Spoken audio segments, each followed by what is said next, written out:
न किसी वली की है जुस्तजू, न है ख्वाजेगा की तलाश। अल्हम्दुलिल्लाहि रब्बिल आलमीन वस्सलातु वस्सलामु अला सय्यदिल अंबिया वल मुरसलीन अम्मा बाद। कल बात चल रही थी इसमें किनाया की। इसमें किनाया की तारीफ़ क्या है? वो इस्म है जो मुबहम अदद या मुबहम बात पर दलालत करे। मुबहम अदद का मतलब है वो कलिमा अदद पर दलालत करे लेकिन अदद वाज़े ना हो। मुबहम बात का मतलब है कि वो किसी से कोई बात करे, कोई बात बताए लेकिन बात वाज़ेह ना हो। यही है मुबहम अदद और यही है मुबहम बात।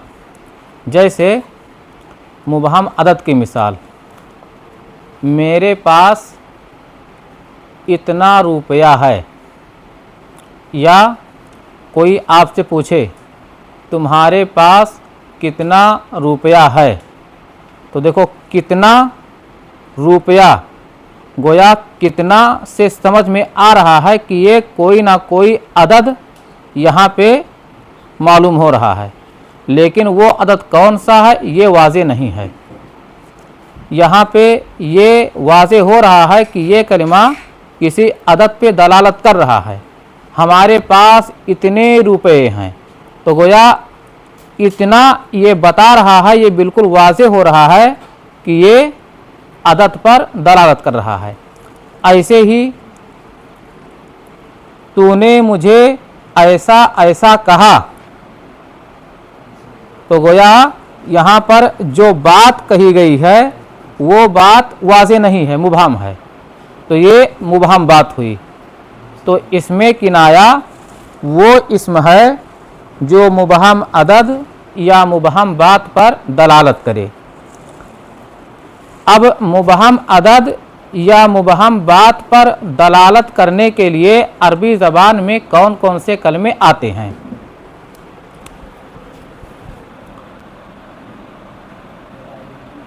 अस्माए किनाया,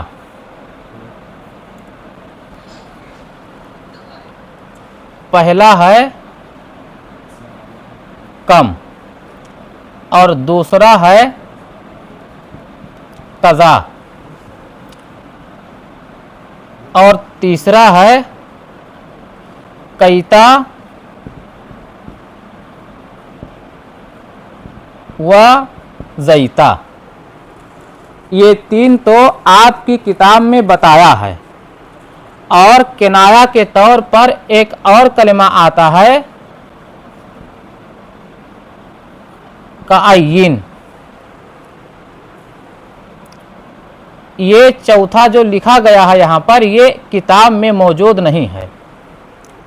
तो अस्माए किनाया ये चार हैं, यानी मुबहम अदद या मुबहम बात पर दलालत करने के लिए ये चार कलमे वज़ा किए गए हैं।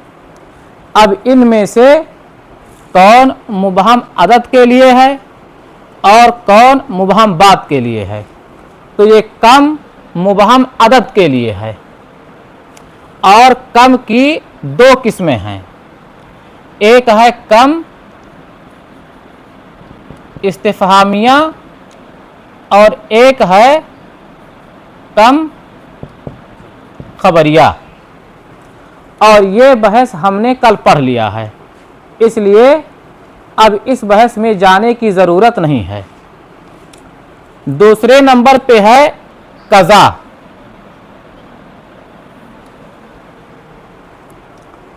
कज़ा इसकी तमीज़ वाहिद भी आती है, जमा भी आती है, और इसकी तमीज़ हमेशा मंसूब होती है। जैसे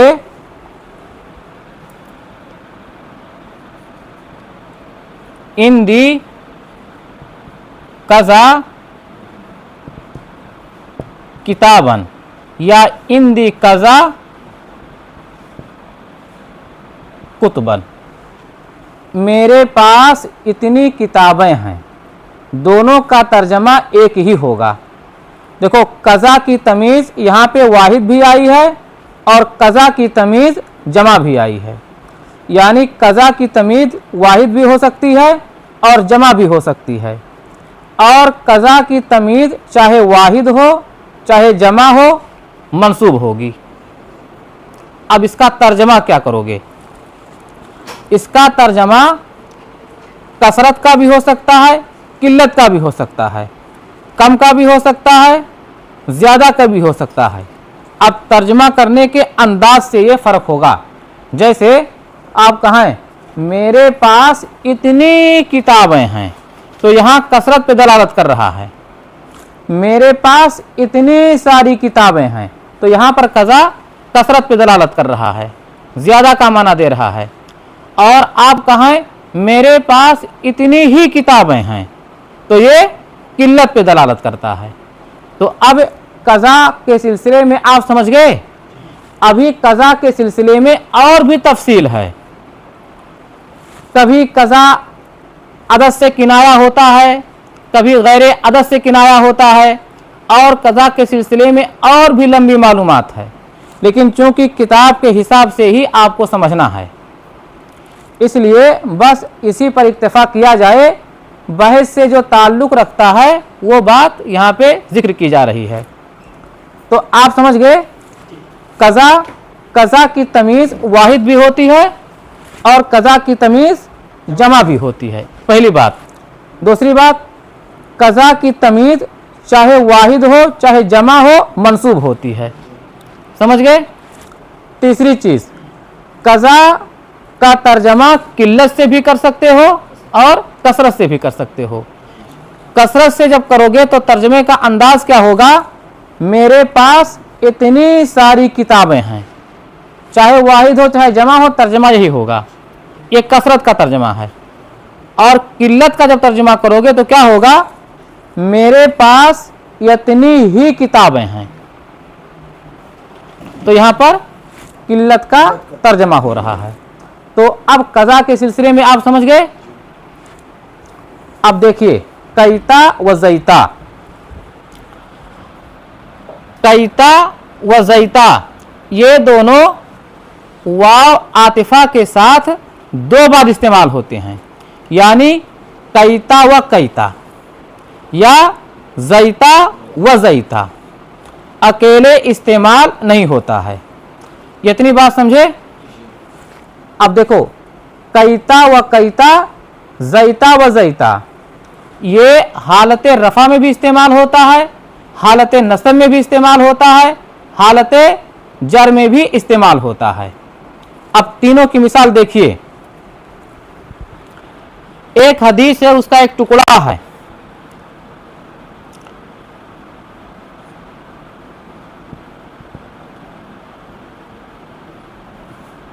नसी तो आयता कैता व कैता। तो देखो यहां पे आयता मुजाफ है और कैता व कैता ये मुजाफ इलैह है। तो गोया किस हालत में हुआ? हालत जर में हुआ। तो गोया कैता व कैता ये हालत जर में भी आता है। अब इसी के मकाम पे आप ज़ैता व ज़ैता भी कर सकते हैं और तर्जमा दोनों का एक ही होगा।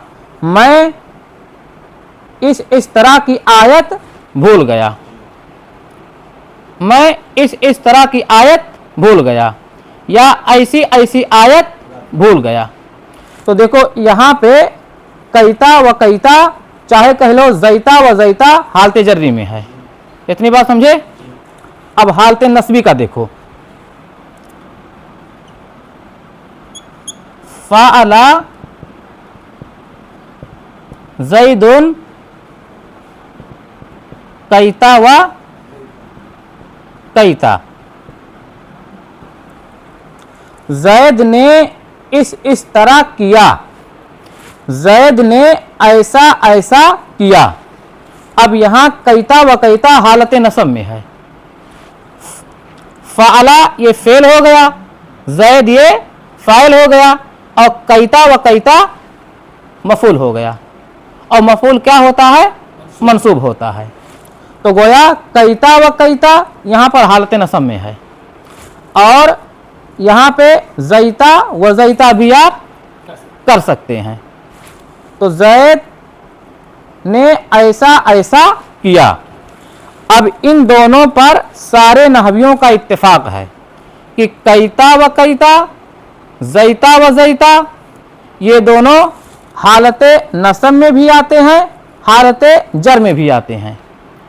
दूसरी बात, कैता और जैता दोनों अकेले इस्तेमाल नहीं होते हैं, बल्कि कैता व कैता यानी अतफ के साथ दोनों कलमे दो दो बार इस्तेमाल होते हैं।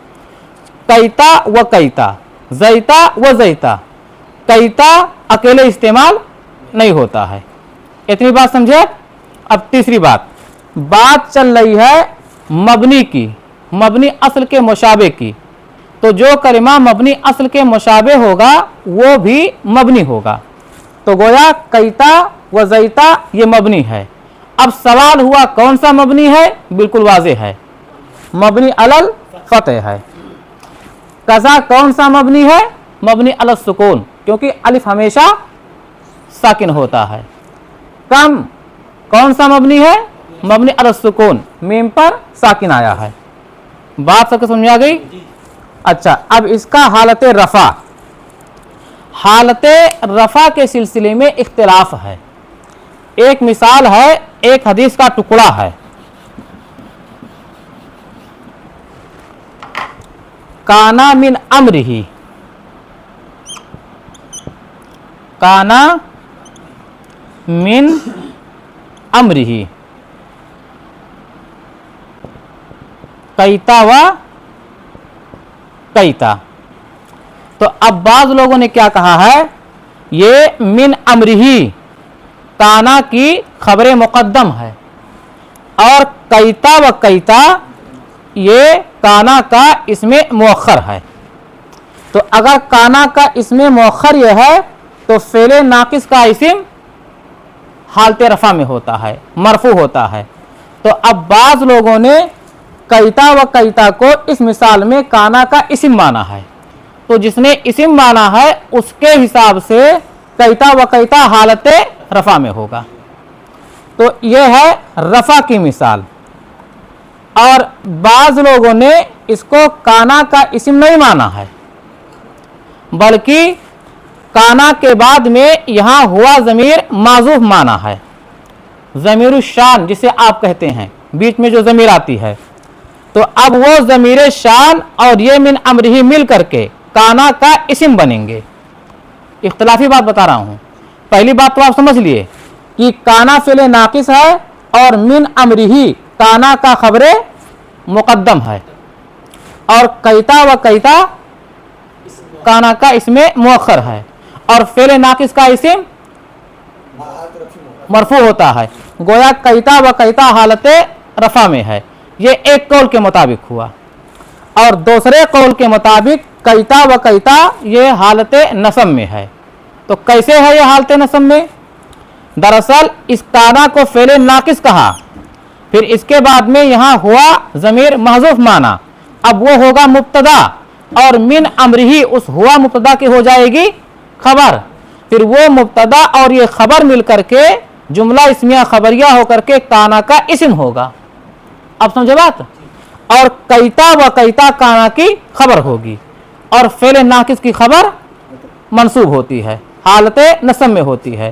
तो दूसरे कौल के मुताबिक कैता व कैता ये हालत नसब में है। तो गोया हालत रफ़ा में होने के सिलसिले में इख्तिलाफ है। बाज़ लोगों ने कैता व कैता को, जैता व जैता को हालत रफ़ा में नहीं माना है, खाली हालत नसब में माना है, हालत जर में माना है।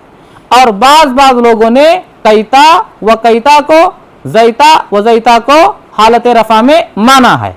और जिसने माना है उन्होंने जो भी मिसाल दिया है उनमें से एक मिसाल ये भी है। बात समझ में आ गई सबको? तो अब ये तीनों चीज़ें आपकी किताब में मौजूद हैं। अब अस्माए किनाया में एक है कायिन, ये किताब में मौजूद नहीं है, लेकिन ये भी किनाया है, दूसरी किताबों में है। इसका इस्तेमाल कैसे होता है? देखो कायिन, एक तो ये कि इसकी तमीज़ जो भी आती है तो मिन हरफ जर के साथ आती है, एक बात। दूसरा, इसकी तमीज़ जो भी आएगी वो वाहिद होगी, जमा नहीं होगी, और जब मिन हरफ जर के साथ आएगी तो वो मजरूर होगी। समझ ले बात। अभी कुरान में आप देखिए, वह कायिम मिन करियतिन, तो देखो यहाँ पर करिया मिन के साथ आया है और वाहिद है और मजरूर है। ऐसे और बताओ। हाँ, वह कायिम मिन दाब्बतिन, दाब्बतिन ये वाहिद है, मिन के साथ आया है, मजरूर है। बात समझ में आ गई सबको?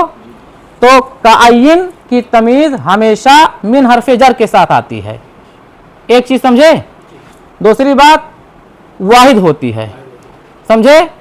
और मिन के साथ होने की वजह से आपको बिल्कुल वाज़े हो चुका कि ये मजरूर होती है। तो कायिम मिन करियतिन, समझे। और तर्जमा इसका कसरत का होता है। कई ऐसे गांव हैं, जैसे आराम से बोलो, कायिम मिन दाब्बतिन, हाँ हाँ, कायिम मिन दाब्बतिन ला तहमिलु रिज़्क़हा। बहुत सारे चौपाए हैं, ला तहमिलु रिज़्क़हा, जो अपनी रोजी ला तहमिलु नहीं उठाते हैं। तो देखो कायिम मिन दाब्बतिन, तो यहाँ तर्जमा क्या हुआ? बहुत सारे चौपाए, यानी कायिन में कसरत का माना पाया जाता है, बहुत ज्यादा का माना पाया जाता है। बात सबको समझ में आ गई? तो कायिन, एक तो ये कि इसकी तमीज़ होती है, इसकी तमीज़ वाहिद होती है और मजरूर होती है,